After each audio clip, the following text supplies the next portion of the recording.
tardes a todos y bienvenidos a un nuevo programa de Viajando en el Tiempo aquí en Agricultura TV y en Radio Agricultura. Y estamos felices porque Agricultura TV logró 100.000 suscriptores. Así que estamos grandes, celebrando, así que todos saquen sus copas y digan salud, porque la verdad es que es fabuloso que podamos llegar a más casas y para que ahora nos puedan ver, porque hemos tenido que incluso cambiar hasta de tenida. Así que estamos aquí listas con la Barbarita, espléndidas como pueden ver. ¿Cómo estás, Barbarita? Muy bien, pues Magda, ¿cómo estás tú? Yo muy contenta, yo además de estar feliz por los 100.000 suscriptores de Agricultura TV, yo creo que hay que felicitar a todos los chiquillos que están aquí detrás de las cámaras, que son los que hacen el trabajo maravilloso. Nos borran hasta las arrugas para que nos veamos más jóvenes y estemos con ustedes cada domingo. Sí, pues el filtro juventud es muy importante, así que no piensen que nos vemos así. Solamente es aquí en Agricultura TV porque ellos son lo máximo. Así que un saludo para ellos. Allá están, así que les hacemos así. Porque son lo máximo. ¿Y hoy día dónde vamos a ir, Barbarita? Hoy día nos vamos, yo vine muy feliz porque me encanta. Yo tengo la maleta lista. Sí, pues estamos con la maleta lista porque nos vamos de viaje y nos vamos de viaje en el tiempo y en el espacio a uno de los temas que más te gusta hablar y también de los lugares donde más te gusta hablar, así como en Inglaterra, para el sur de Inglaterra, pero además esto tiene que ver con que vamos a tomar, como es hora de almuerzo, vamos a hacer una receta de cocina, un caldero, donde le vamos a echar todo tipo de leyendas, de cosas, de, ¿cómo se llama?, druidas, personajes, y vamos a hablar de la leyenda del rey Arturo, que es algo realmente magnífico, y yo sé que para ti es uno de tus temas favoritos. Es uno de mis temas favoritos. Y en el caldero te tinca que hagamos así como un stew bien británico. Eso. Y yo opinaría, para todos los que nos están viendo, que hay que hacer como un stew pero de cordero.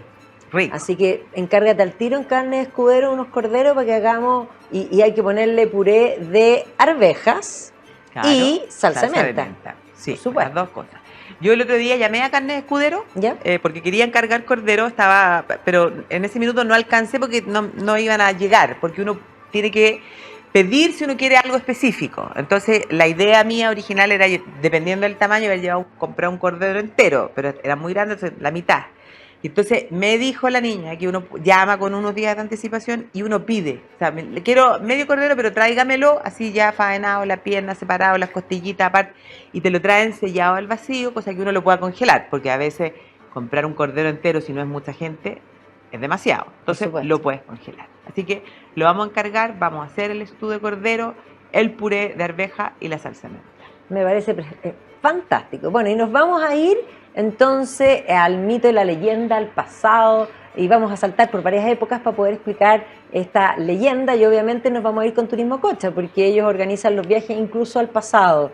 Así que cuando quieran viajar a donde sea, calculen, saquen sus cuentas y luego pídanle a Turismo Cocha que les recotice y les van a mejorar hasta el precio. Así que es fantástico. Así es, sí, tienen gran desafío de viajar al pasado, ¿no? Desafío. Pobre María Olga Borgoño, pobre Carola. Claro, toda la pobre Carola tiene que organizar ahí los pasajes al pasado. Claro. Así que cross-check, reportar. Nos vamos. Nos vamos. Y esta historia, lo más interesante que tiene es que la primera pregunta que uno tiene que tratar de responder es, ¿existió o no existió el rey Arturo? Primero. Después de que hay que ir y hay que dar como salto en siglos, o sea, del sexto al noveno, del noveno al 12, y de las Islas Británicas pasa para Francia, y podemos llegar hasta el siglo XIX, donde se vuelve como a renacer este asunto. Entonces, lo primero, ¿existió o no existió el rey Arturo? ¿Como rey? No, como rey no existió, pero sí hay una figura que inspira la leyenda. Entonces, para poder comprender esta figura hay que entender que Inglaterra, Britania, como la van a llamar los romanos, era habitada originalmente por grupos celtas que se autodenominaban Britons. Claro. Y esos Britons que habitaron toda la isla completa, digámoslo así, van a ser invadidos primero por los romanos y por lo tanto se van a romanizar. Claro. Pero efectivamente Roma va a tener problemas desde el siglo II, porque las fuentes muestran que aunque Roma va a caer en el siglo V, ya desde el siglo II van a empezar a retirar tropas antes. Claro, de Britania. Porque Britania va a ser lejos, o sea, lo más lejano pero por lejos dentro del Imperio Romano. Bueno, y además que los romanos no pudieron con los escoceses, no. Y eso es lo que explica que además hayan tenido que construir ese muro. El limes, un límite, se establece un límite, exactamente. El muro representa eso. Pero claro, ya del siglo II se van a empezar a retirar tropas y de hecho los romanos, bueno, fundan ciudades y dividen en el fondo el territorio en provincias y hay en rigor 4 civitates, así los denominaban, que es importante para poder situar a nuestro personaje. Entonces, precisamente ya cuando cae el Imperio Romano, las tropas ya se retiran completamente. Claro. Y por lo tanto estos britons que habían sido romanizados vuelven a sus rivalidades tribales anteriores. Es más, los britons nunca fueron unitarios. La estructura era una estructura de familia, digamos, de grupo familiar ampliado, y el jefe era el mejor guerrero. Y el grupo 1 competía con el grupo 2, con el grupo 3. Lo más fácil de comprender es el término escocés, clan. Los clanes. Eran clanes, eran en el fondo tribus. Y nunca lograron establecer un poder central, un solo líder que en el fondo los lograra aglutinar como una sola nación. Y entonces eso provoca divisiones, enfrentamientos entre ellos, y eso es lo que me imagino que aprovechan los pueblos germanos que van a invadir, porque una vez que, o sea, Roma, dentro de los factores por los cuales Roma finalmente cae, es porque comienzan a aparecer estos pueblos germanos, tanto en el continente como en las islas británicas, donde llegan anglos, jutos y sajones. Claro, más que lo que van a aprovechar, cuando los anglos, jutos y sajones llegan, los britons se estaban peleando entre ellos, ¿ya? Claro. Y por lo tanto por quién lograba el dominio. Y eso evidentemente porque entendamos que nada los unía. La amalgama había sido Roma, y cuando Roma sale, se generan o se gatillan estas fuerzas centrífugas y por lo tanto comienzan a pelear. Y ahí, mientras se están peleando, en este momento de debilidad, llegan los anglos, los jutos y los sajones.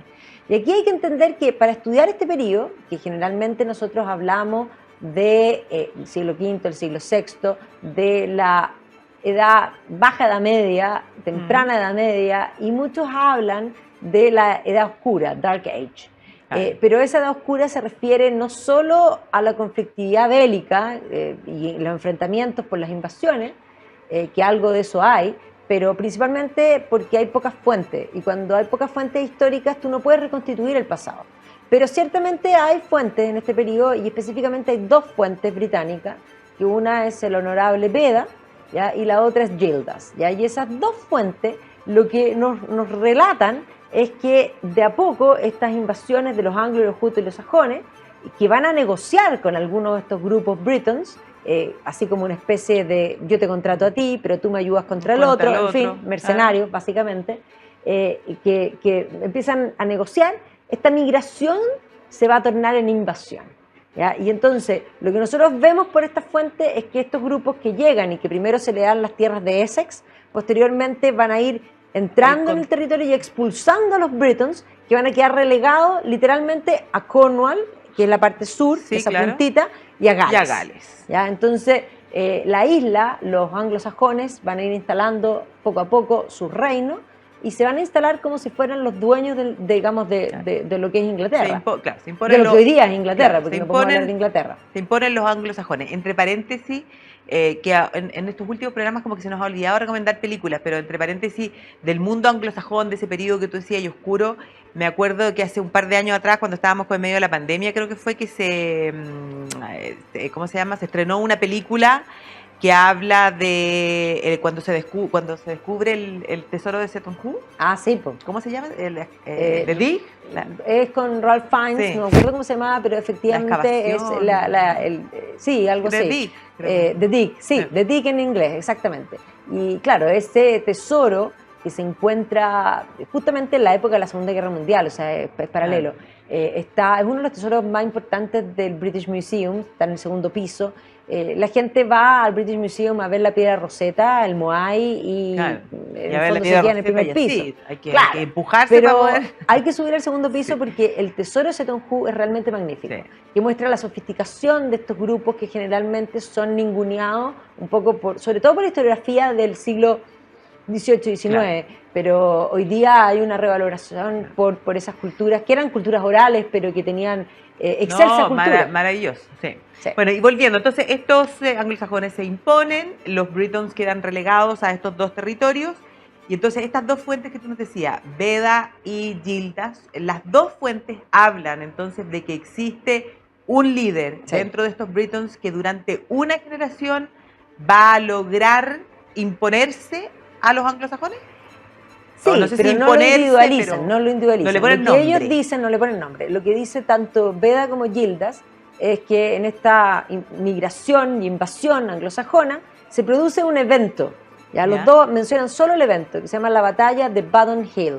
¿Ya? Y en esa batalla de Badon, alguien, un líder, detuvo a los sajones por una generación. Pero cuando él muere, los sajones ya arremeten y terminan invadiendo la isla. Pero sí mencionan ellos cosas interesantes que tienen que ver con la leyenda. Mencionan que en esta invasión, cuando empiezan a llegar los anglo-jutos y los sajones, uno de los líderes britons, que va a ser Vortigern, es el que va a negociar con los líderes anglosajones, que era Hengist y Octa, su hijo. Hengist era el líder, y ellos le van a ofrecer tierras. Él le va a ofrecer tierras para que lo ayuden a él contra los otros britons. O sea, aparece esta alianza, podríamos decir, de mercenarios, básicamente, a cambio de tierras, y tierras fértiles, o sea, tierras de Essex. Eso es interesante porque la leyenda no va a surgir, estamos hablando que esto es en el siglo VI, claro. Entonces, la leyenda no va a surgir sino hasta el siglo XII. Y aquí es bien importante comprender que en la historia británica, estos reinos anglosajones que se van a instalarse y van a ir creciendo, pero efectivamente vamos a tener en el sur un reino que es el reino de Wessex, que luego va a incorporar a otros reinos que son Sussex, Essex, East Anglia, y va a ir creciendo en el sur. Se va a instalar un reino en el centro que va a ser Mercia, y van a haber dos reinos, Deria y Bernicia, que se van a constituir posteriormente en lo que va a ser Northumbria.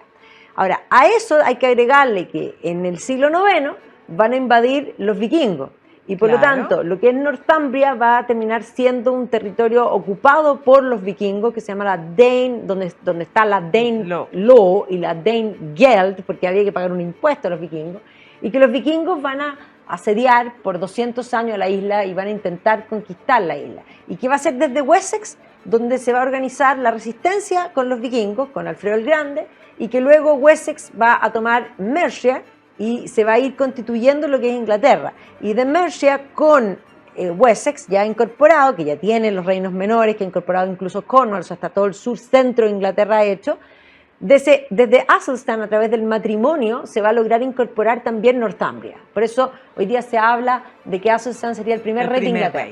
Ahora, hay que entender que estos anglosajones van a ser cristianos, se van a cristianizar, y por eso mismo van a combatir contra los vikingos, que eran paganos.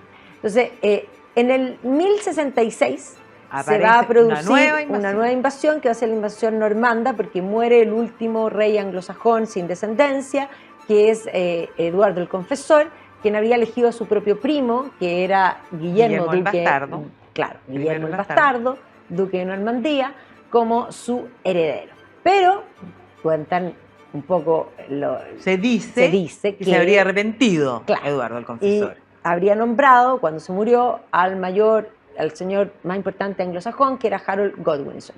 Y eso va a implicar que van a invadir los normandos. Pero no solo los normandos, porque los vikingos también, hay un momento en que hay una invasión vikinga. Digamos, hoy día los que están viendo Valhalla, por ejemplo, están muy interiorizados con eso, porque efectivamente después de una intentona anglosajona de no pagar más los impuestos a los vikingos, va a haber una matanza de vikingos en la isla. Y en esa matanza va a morir la hermana del rey de Noruega. Entonces Noruega va a invadir, y va a haber un momento en que el rey de Dinamarca, Noruega, va a ser también el rey de Inglaterra. ¿Ya? Entonces los vikingos noruegos también van a querer invadir a la muerte de Eduardo el Confesor. Entonces efectivamente Harold Godwinson va a enfrentarse a los vikingos, los va a vencer, a Harald Hardrada, que es el último gran vikingo, y luego va a tener que ir al sur a enfrentarse con Guillermo. Y finalmente Godwinson muere y se impone Guillermo el Bastardo y se transforma en Guillermo el Conquistador. Exactamente. 1066. Se produce la invasión normanda. Y entonces, hasta aquí teníamos esta leyenda que sabíamos que era, o sea, estos hechos históricos, estas fuentes del siglo VI que nos hablaban de este momento, de este líder. Pero vamos a tener que esperar a esta invasión, vamos a tener que esperar que sea el siglo XII, de hecho es un hijo de Guillermo el Conquistador. Exactamente. El que va a encargar una obra. Sí. Y ahí ahora, nos aparece Arturo. Ahora te voy a explicar, de vuelta a comerciales, cómo se gesta la leyenda. Hasta ahora tenemos los hechos históricos reales y esta situación política de cambio en Inglaterra. Bien complicada. Pero en el siglo XI. Claro, pero hasta este momento nadie ha hablado nunca de un Arturo. No. O sea, sí, ya te lo voy a decir ahora. Ya, se te olvidó. Volvemos ahora después de comercial.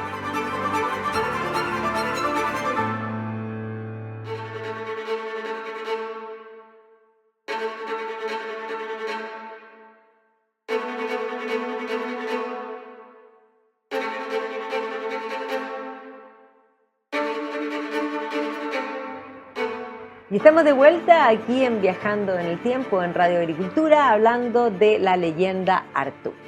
Claro, habíamos constituido primero, en el fondo, la situación primaria, los Britons, y en ese marco la invasión anglosajona y una batalla donde un líder, por supuesto, habría detenido a los sajones por una generación. Claro. Estamos en el siglo VI.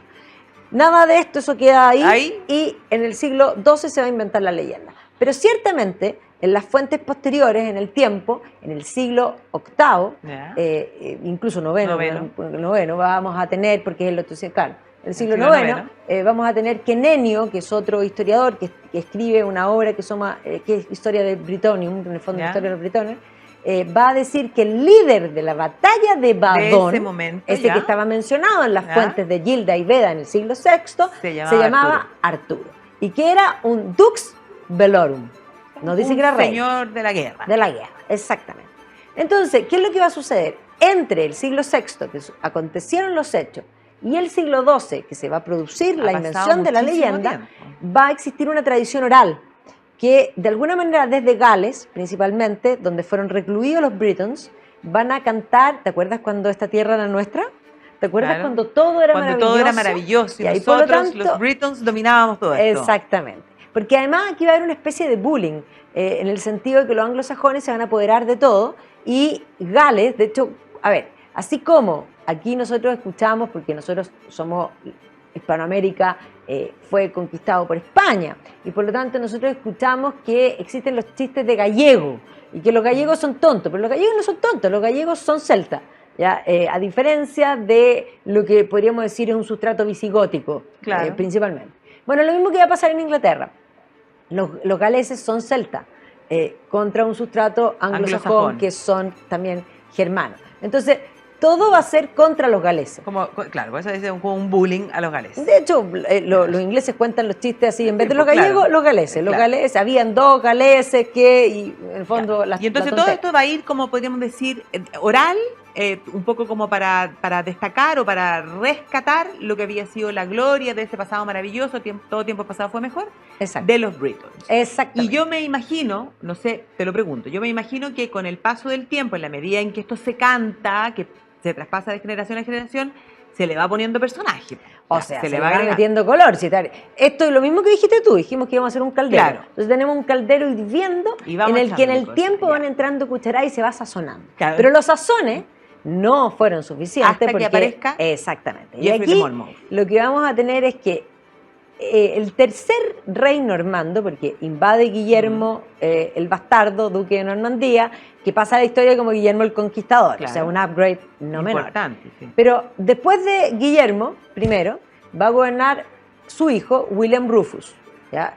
Su primer hijo no gobierna porque se rebeló contra el padre. O sea, William Rufus, tenía 3 hijos hombres. Entonces, y después de William Rufus, que muere curiosamente cuando sale a casar con su hermano, 2 más 2 son 4, ¿ya? Su hermano se llama Enrique I. Y entonces Enrique I va a suceder a William Rufus, Y Enrique I tiene un tema, porque efectivamente se inició la conquista normanda. Los normandos van a conquistar el territorio, van a avanzar construyendo castillos de piedra y dominando a los anglosajones. Y cambiando la burocracia anglosajona por burocracia francesa, claro, tal y cual. Y entonces Enrique I, que ha logrado ya el dominio, podríamos decir, bélico, quiere que lo quieran. Entonces tiene que hacer una campaña, podríamos decir, como de un marketing político. Por supuesto. Y ahí se le va a ocurrir que se escriba una historia. Y ahí va a acudir donde Geoffrey de Monmouth, que es un monje, que es el que va a contarnos la historia de Inglaterra y con el objetivo de dejar a los normandos como los buenos de la película.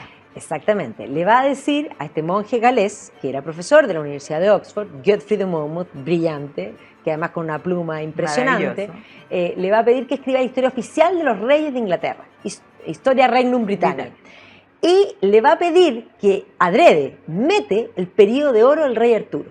Rey Arturo no existía, o sea, el rey Arturo era este Arturo, claro, esta tradición oral, galesa, pero básicamente lo que él quería era decir, como los anglosajones son usurpadores, aquí había alguien antes y los anglosajones usurparon, nosotros no hemos nosotros venimos a salvar. Nosotros hemos venido a salvar todo ese recuerdo y toda esa gloria que venía del mundo britons y que los anglosajones habían usurpado. Exactamente.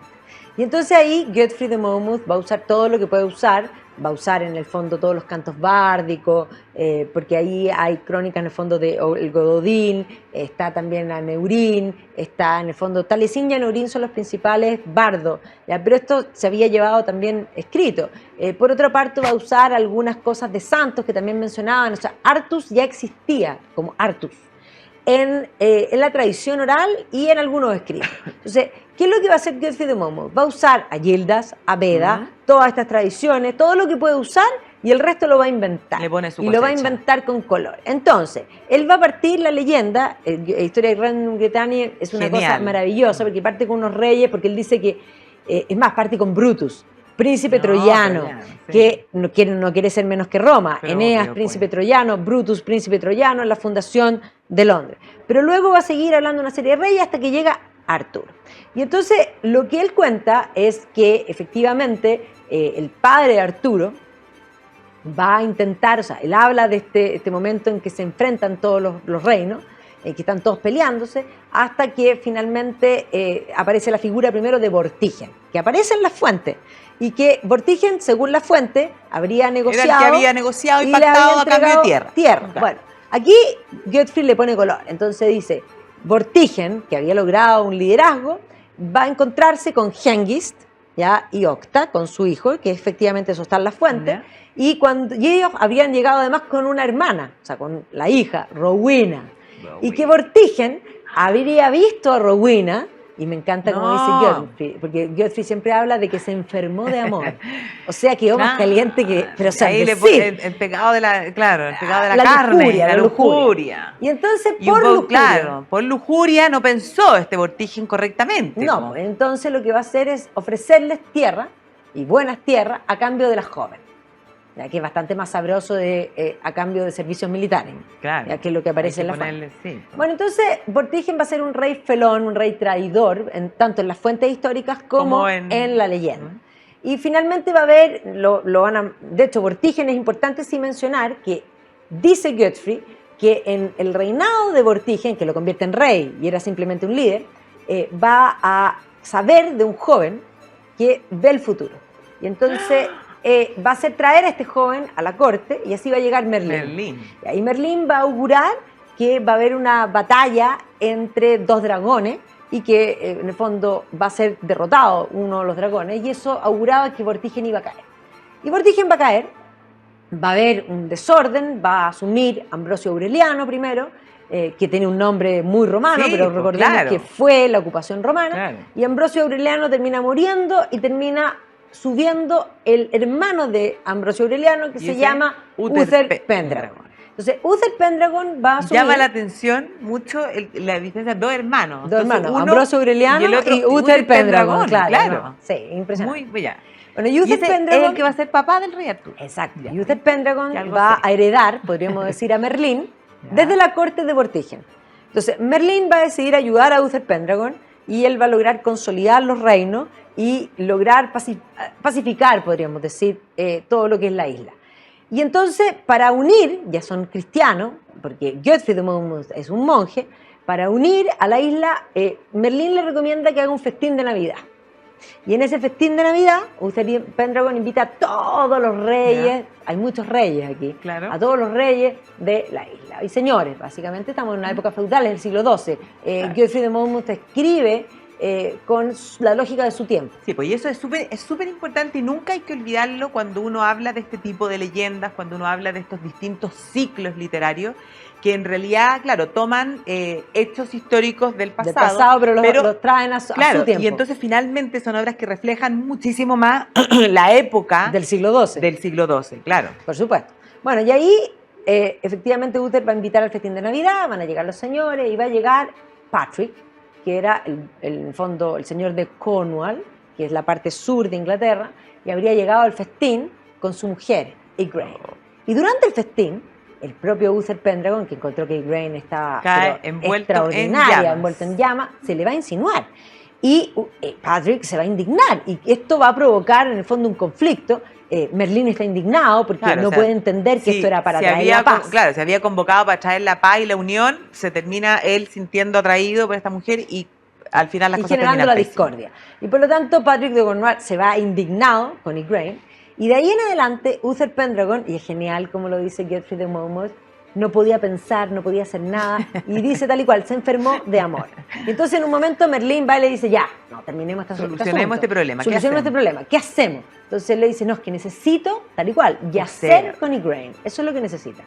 Y entonces Merlín lo mira como diciendo, bueno, qué básico, y dice, ya, pero perfecto, yo lo voy a arreglar.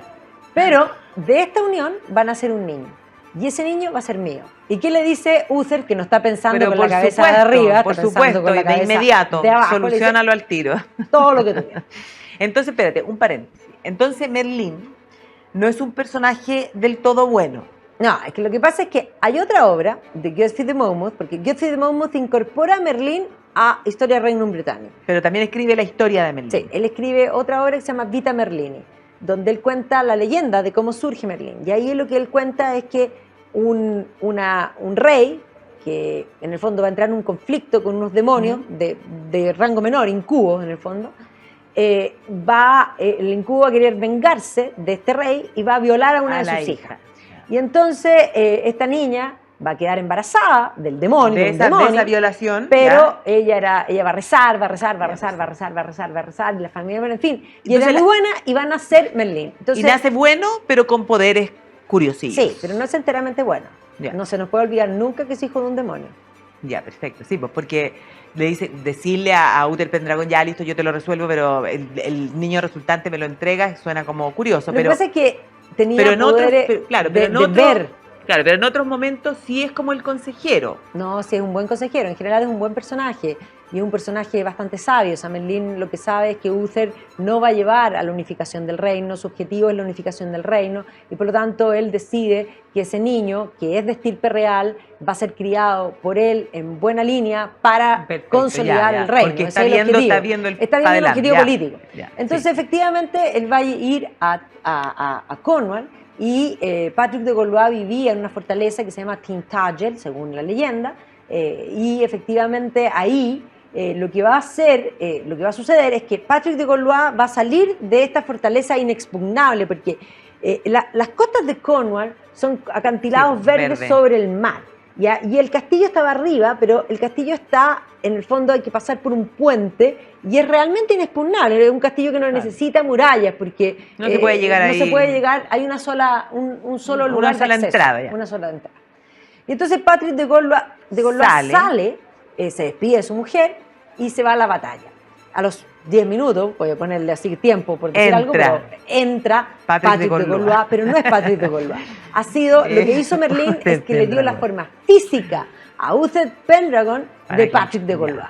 Y por lo tanto llega ganoso, yace con su... Ella se da cuenta o no. Cuenta. Sí, ella se da cuenta. Sí, porque tiene que haber encontrado raro. Se fue, volvió y volvió con una fogosidad que probablemente el marido no tenía. O sea, ella siempre tuvo una duda al respecto. Pero lo que va a suceder es que después de que Uther yace con Igraine, se va. ¿Ya? Y al poco rato traen de vuelta a la fortaleza al verdadero Patrick de Valois muerto. Y entonces, ¿qué es lo que va a suceder? Bueno, Uther le va a proponer matrimonio a Igraine y se va a casar con ella. Entonces, este niño que se engendra fuera del matrimonio, va a nacer dentro del matrimonio. Entonces, cuando Tremendo, nace, porque claro, ¿cómo lo va a entregar ahora a Merlín? No, terrible. Entonces, cuando nace el niño, va a llegar Merlín a buscarlo. Y obviamente Igraine no tenía idea de nada de esto. No. Además, Uther nunca dijo nada al respecto. Nunca dijo, yo llegué, era yo. No, para nada. Esto es un secreto, pero permanente. Y entonces Uther le va a implorar, porque se puede tener un problema con Igraine, y Merlín le dice no, y se roba al niño y huye de Tintagel por unas cuevas que están debajo. Entonces ahí están las llamadas cuevas de Merlín. Ahora, a ver, aquí me detengo en dos cosas, porque la leyenda establece este lugar como el lugar donde nació Arturo. Y ahí hay unas ruinas de un castillo muy ruinosa, pero abajo hay unas cuevas. O sea, efectivamente pareciera ser que la leyenda es real. Ahora, el castillo y los vestigios de ese castillo son como el siglo XV. Por lo tanto, no corresponde en periodo y evidentemente es donde se sitúa, según la leyenda, simplemente probablemente porque el propio Godfrey de Monmouth ya había abrido algún emplazamiento ahí. Tiene que haber conocido aquellos lugares, le resultó un lugar místico, perfecto. Un lugar fantástico. Oye, ¿y nosotros vamos a ir ahí? Ahora vamos a ir, pues en septiembre vamos a hacer el sur de Inglaterra, entonces vamos a hacer Cornwall, porque además ahí hay varios lugares en toda la parte sur, pero en realidad en toda Inglaterra hay lugares artúricos, porque Arturo incluso se ha jactado el verdadero Arturo, hasta los escoceses dicen que, y de hecho, el monte frente a la colina donde está el castillo de Edimburgo se llama el asiento de Arturo. O sea, Arturo permea la isla completa. Pero claro, vamos a ir a Tintagel y vamos a ir al fondo donde está el Mont Saint-Michel, que también tiene relación con la leyenda artúrica. Y luego vamos a ir al reino de Wessex, donde está también la supuesta mesa redonda. En fin, maravilloso. Y ahora te voy a contar otra cosa que también vamos a visitar. Entonces, efectivamente se lleva al niño y se lo va a entregar a Sir Héctor, que es un amigo de él, para que lo críe. Y se cría en secreto. Y lo que sucede es que después de eso, Uther entra en guerra, muere y se produce un caos. Ya, nuevamente entran en la guerra, podríamos decir civil, entre todos los grupos. Y efectivamente lo que hace Merlín es poner una espada en la catedral de Canterbury en una piedra y que dice que solamente el que saque esta espada va a ser el verdadero rey de Inglaterra. Va a reinar. Y entonces lo que hacían en el periodo medieval es que estos señores se enfrentaban en justas, ¿ya? Y en torneos. Y el que ganaba las justas podía intentar sacar la espada de la piedra. Y llevaban años en esto. ¿Ya? Pero esto era una guerra civil permanente, era un caos. Entonces, cuando pasa el tiempo y el niño crece, vamos a ver que él va a ser criado con, en el fondo, con un hermano, Sir Héctor. Y claro, Sir Héctor tenía un hijo que se llama Kai. Y por lo tanto, cuando Kai tiene edad ya de poder participar en la justa, va a llevar a Arturo, que es un adolescente de 15 años, como su escudero. Claro. Pero Arturo lo hace pésimo porque no lleva en el fondo la espada para que su hermano pueda participar en la justa. No, o sea, no lleva nada. No lleva nada. Claro. Y entonces ahí lo que nosotros tenemos es que se va a enfrentar a la justa y le dice, Arturo, mi espada. Y el otro sale corriendo y cuando llega a la posada está cerrada. Y cuando pasa por la catedral ve esta espada en la piedra. Y dice, ahí está. Y la saca, pero la saca así como mantequilla. Y entonces se la entrega a Kai y Kai la ve y reconoce que es la espada de la piedra y tiene la tentación de decir que fue él y después dice que fue Arturo. Y acá iba a ser después el senescal de Arturo en la mesa redonda, o sea, es una persona importante y muy correcta. Bueno, claro, hace lo correcto, puede decir la verdad que no había sido él. Le había entregado a Sir Héctor la educación de Arturo porque sabía que lo iba a educar en el fondo en el concepto virtuoso, en el concepto de la caballería, en el concepto de la largueza, cosas que son tremendamente importantes. Bueno, y ahí se va a producir una discusión, pues entonces decir, pero ¿cómo? Un niño de 15 años. Y en eso va a aparecer Merlín. Y Merlín va a decir... Va a contar la verdad. Exactamente. Y van a poner de nuevo la espada, y nadie la puede sacar, y solo Arturo. Así que eso. Claro, pero esa espada no es Excalibur. No. Esa aparece después. Pero eso te lo cuento de vuelta. ¿Viste que esto tiene más cuentos?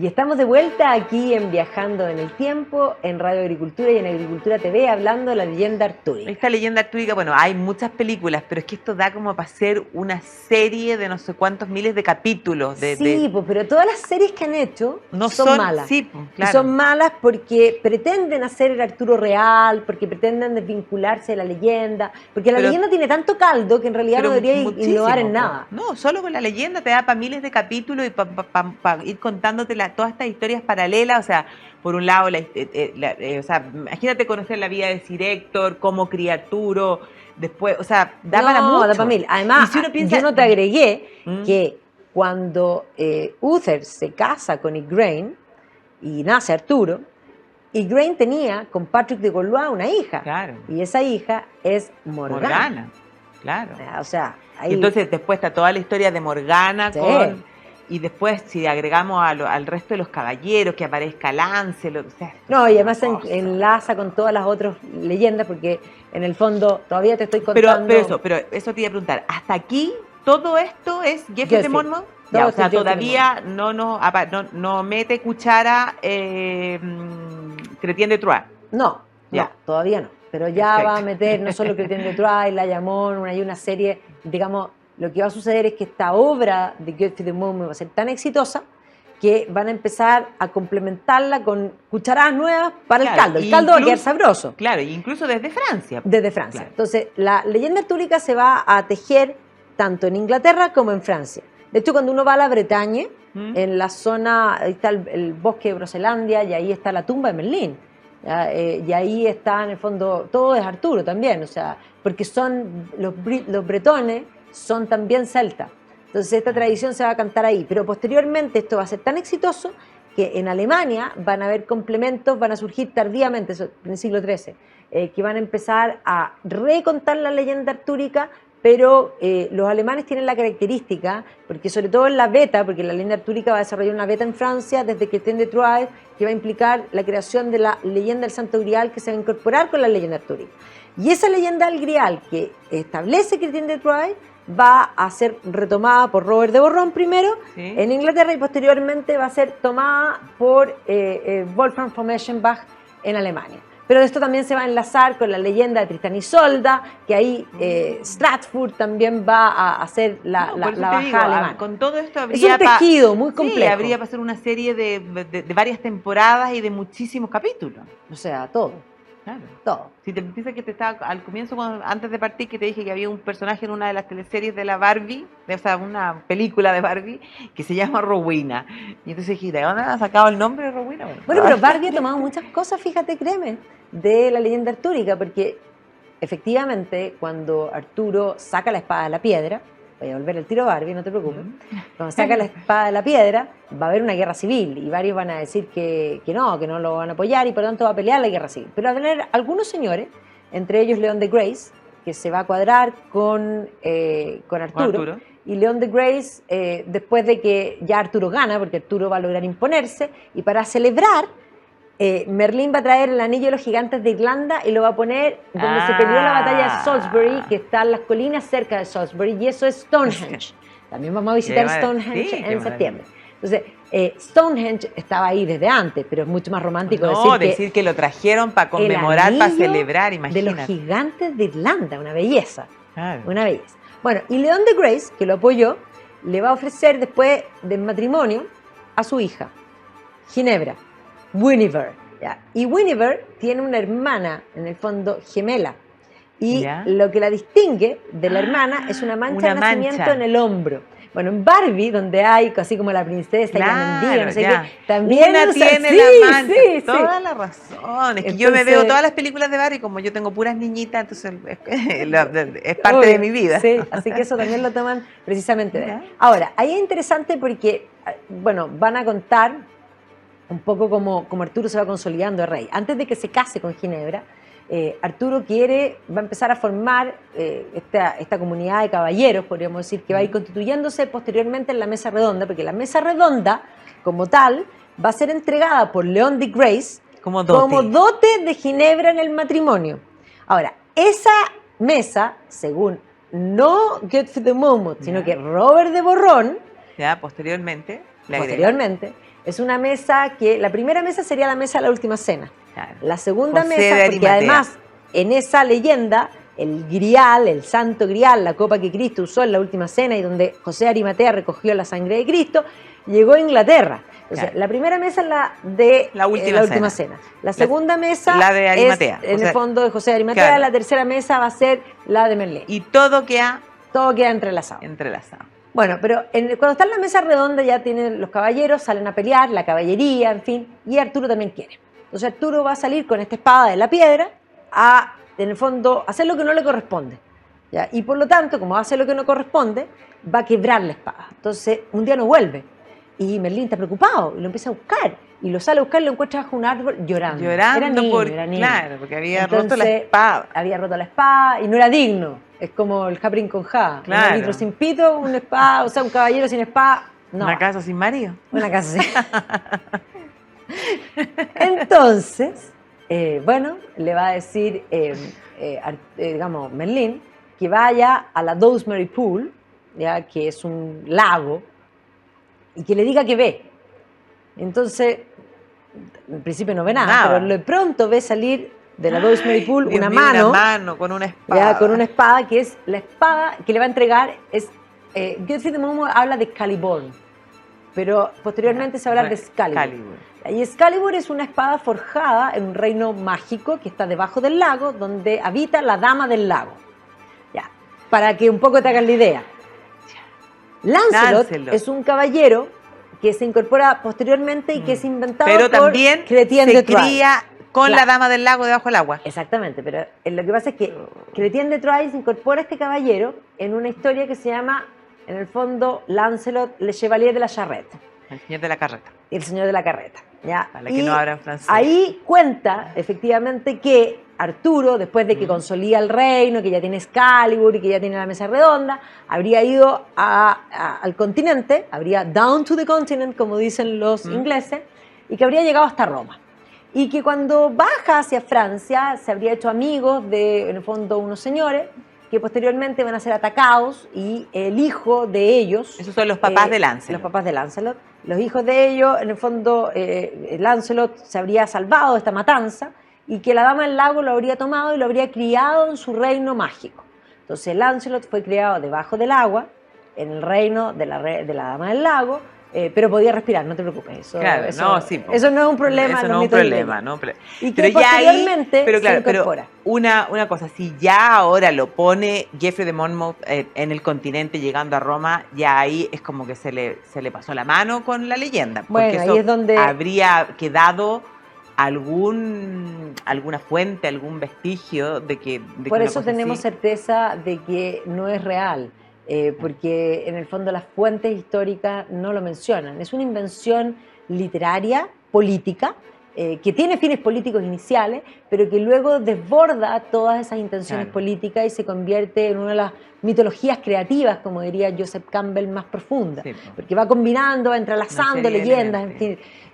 Y aquí es importante porque en la versión original de Geoffrey de Monmouth, Arturo en el fondo consolida el reino, y posteriormente, claro, él se casa con Ginebra y desde el comienzo hay un triángulo amoroso, pero el triángulo no es con Lancelot. El triángulo original va a ser un triángulo en el que él, cuando va al continente, porque se menciona que va al continente, habría dejado, digamos, el reino en manos de su sobrino. ¿Ya? Y ese sobrino es el hijo de Morgana, que se llama Modred. En versiones posteriores... Se le va a agregar la misma idea de que Morgana habría tomado la apariencia de Ginebra y entonces este sería un hijo incestuoso. Exactamente. Entonces, en todos los casos es sobrino, solo que en algunos casos es no solo sobrino, sino que hijo. Además, hijo. Ya. Entonces, Modred habría querido dominar el reino e incluso seducir a Ginebra. ¿Ya? Entonces, hay este triángulo que es con Modred. Pero posteriormente, cuando Chrétien de Troyes incorpora a Lancelot, cambia ese triángulo y pone a Lancelot. Entonces, Lancelot es el caballero perfecto. Pero que se enamora de Ginebra. Se enamora de Ginebra. Y como está en el marco de la leyenda del Santo Grial, que implica la búsqueda del Grial, una perfección espiritual, el error de Lancelot, el pecado de Lancelot, es su amor por Ginebra. Y el caballero de la carreta es claro, lo lleva incluso como porque es un caballero, supuestamente un caballero perfecto que anda a caballo y entonces la carreta sí tiene un significado. Sí, pues es una por eso se llama así, claro. Un caballero no se sube a una carreta por ningún motivo. Pero él lo hace por amor a Ginebra. Exacto. Oh. No, es un caballero fabuloso. Y posteriormente en esa dimensión del Santo Grial, en el fondo se va a incorporar la idea que, otra vez, Lancelot, que era fiel a Ginebra, independiente que por lo mismo de ser fiel a Ginebra fue infiel a su mejor amigo, claro, que es el rey Arturo, y Ginebra a su vez fue infiel a su marido, pero va a ser fiel a este amor por Lancelot. Efectivamente va a ser engañado por la dama del Grial, y la dama del Grial va a tomar la forma de Ginebra, Lancelot va a yacer con ella, y van a hacer un hijo que va a ser Galahad, que es el caballero perfecto. Entonces, aquí hay una mezcolanza. Y ahí de todos estos caballeros, ¿a ti no te gusta Galahad? No, ¿a ti te gusta Lancelot? No, fíjate, ¿no? a mí el que más me gusta es Perceval. Y me gusta Perceval porque Perceval es muy humano. Perceval es, en el fondo, es un personaje que tú lo tomas en la historia del cuento El Grial de Chrétien de Troyes y es un diamante en bruto, más bruto que diamante, y se va a pulir. De hecho, el cuento El Grial habla del Grial, por supuesto, de un Grial, porque no es el Santo Grial, claro, no es la copa que Cristo usó en la última cena, es un elemento pagano principalmente. Pero lo que se trata esa obra es cómo se hace un caballero, cómo se educa, es un manual de caballería, claro, eso es. Y efectivamente Perceval es perseverante, es un muy buen hombre, es un hombre que sabe y que conoce sus limitaciones y que quiere ser mejor, entonces es entrañable, un ejemplo, así. Es querible, pero es humano, es real, claro, es de leyenda, pero hay tantos, claro, Perceval. Lancelot es demasiado bacán, ¿ya? O sea, es demasiado todo, es perfecto, salvo, sí, tiene, claro, ese problema. Y Galahad es totalmente perfecto porque es impecable en el sentido de que no tiene pecado, pero no solo no tiene pecado, no puede pecar, lo que lo hace inhumano. Sí, no, toda la razón, sí, toda la razón, que es mucho más atractivo Perceval, después Lancelot y en último lugar Galahad. Oh. Ahora, para un poco culminarte la leyenda, cuando Arturo, por volver a Arturo, porque esto se va combinando, Arturo cuando vuelve se tiene que, en un momento viene como la decadencia del reino, y en esa decadencia del reino, porque hay que entender que la leyenda ya la escribe Godfrey de Monmouth, se escribe por muchos, entre ellos Chrétien de Troyes, que iba a incorporar varios novelas, digamos, varios romances distintos, claro, que van a confluir a la misma leyenda, pero la llamó, ya aquí está, en el fondo, hay una serie de otros autores que van a escribir, pero cuando uno ya consolida la leyenda, ya uno tiene que llegar, en el fondo, a Thomas Malory. Y Malory escribe una obra que se llama La muerte de Arturo, considerando que también está lo que se llama El Lanzarote del Lago, o sea, hay una serie de historias que se van a ir tejiendo. Pero lo que hace Malory es recoger toda la leyenda. O sea, cuando uno quiere leer la leyenda, como te la estoy contando yo, completa... habría que partir por Malory. Malory es, ¿ya? Entonces, Malory va a escribir una obra que se llama La muerte del rey Arturo. Y la muerte del rey Arturo tiene que ver con esta decadencia del reino, donde él ya sí es un hijo incestuoso, Modred es sobrino, es hijo de su hermana, su media hermana, con él, ¿ya? Y él se entera de esto, y eso trae la decadencia. Y obviamente que él sabe que se tiene que enfrentar a su hijo. Y por lo tanto, la leyenda se teje con dos batallas. La batalla inicial, que le dio el triunfo a Arturo, que es la batalla de Badon, que es básicamente sacar la espada de la piedra como concepto, y la batalla final, que es la batalla de Camlan. Y en la batalla de Camlan, Arturo se enfrenta a su hijo. Y Arturo, que podría haberlo muerto, decide no matarlo y queda herido. Ahora, en la leyenda artúrica, Morgana lo ama y lo odia, y por lo tanto siempre le manda una capa envenenada, después le manda el antídoto. Bueno, y ahí va a llegar Morgana a buscarlo. Y lo va a llevar a una embarcación a, en el fondo, una isla de las manzanas, en el fondo a Avalon, ¿ya? Donde va a descansar Arturo hasta cuando Inglaterra lo necesite. Y va a volver. Arturo, la leyenda promete que él se queda en este reino, donde está el Palacio de Cristal, y de alguna manera va a volver. Y efectivamente en el siglo XIX vuelve. Vuelve. ¿Ya? Y vuelve, pero con gloria y majestad, porque el neomedievalismo desentierra la leyenda y la reinterpreta. Y ahí podríamos decir, pasando porque de Thomas Malory tenemos a Spencer en el siglo XVI que vuelve a escribir sobre la leyenda artúrica. Tennyson. Y después ya tenemos Lord Alfred Tennyson, y ahí en ese marco tenemos a la nueva estética, a los prerrafaelitas, a la Margaret Cameron, en fin, a una serie de, digamos, que se reinterpreta. Que además son bellísimos, o sea, todas las representaciones artísticas son, pero para llorar. Claro, y además Tennyson va a incorporar, por ejemplo, uno de los poemas más famosos es The Lady of the Shalott, y The Lady of the Shalott va a ser interpretada, digamos, pictóricamente por William Waterhouse, por, en el fondo, William Howland Hunt y por la mayoría. Claro. Todos van a tomar, la leyenda artúrica va a ser una de las inspiraciones del mundo prerrafaelita. Y ahí tenemos el cuadro de mi adorado Sir Edward Burne-Jones, que es La muerte de Arturo. Claro. Es un cuadro gigantesco, de una belleza, y ahí está todos los tapices del Grial, o sea, Arturo vuelve en gloria y majestad, y inmensamente estético. Y además, si uno empieza a pensar cómo todo esto inspira, no sé, películas, no sé, estoy pensando hasta La Guerra de las Galaxias, tiene cosas que son, pero... No, y Tolkien toma eso mismo te iba a decir, el concepto de la búsqueda del Grial, porque cuando esto está en decadencia, todo se torna en la búsqueda del Grial, para restaurar el reino, la quest, pero lo importante es la búsqueda, porque si tú buscas una perfección personal.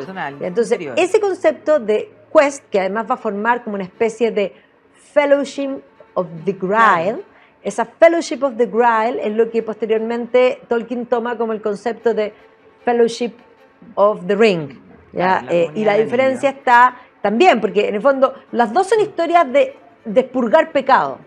Sí, y uno podría, por ejemplo, pensar que Merlín es un poco, o que Gandalf es un poco Merlín. Absolutamente. Claro, y son figuras merlínicas o dínicas también. Claro. O sea, ahí hay una serie de combinaciones. Pero el concepto de expurgar pecado a mí me encanta porque, de hecho, el anillo de Saurón representa el pecado en sí.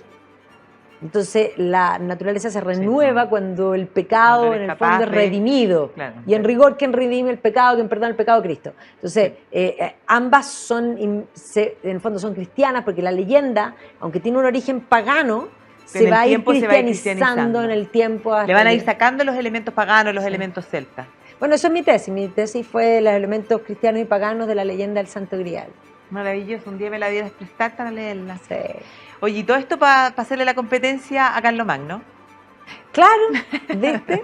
Es más, pero el rey Arturo es impresionante porque es un rey... El más famoso, el rey más famoso de la historia. Y más vívico, y es más vivo que todos los reyes que alguna vez existieron, más existente que los reyes que alguna vez existieron. Increíble. Así que espero que te hayas entretenido y ustedes también en la casa. Me encanta, solo que son tantas cosas que es difícil memorizarlo. Es que otro día podemos hacer la leyenda del Grial por separado para poder hincarle el diente ahí como corresponde. Sí, ¿te tinca? De todas maneras.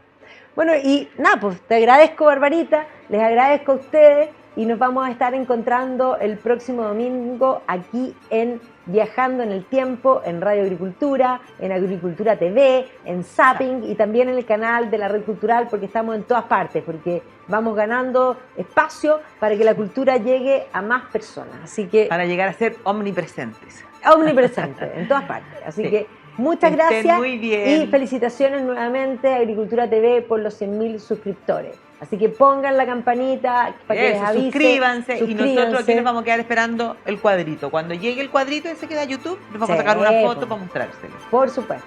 Así que muchas gracias. Cariños a todos. Bien.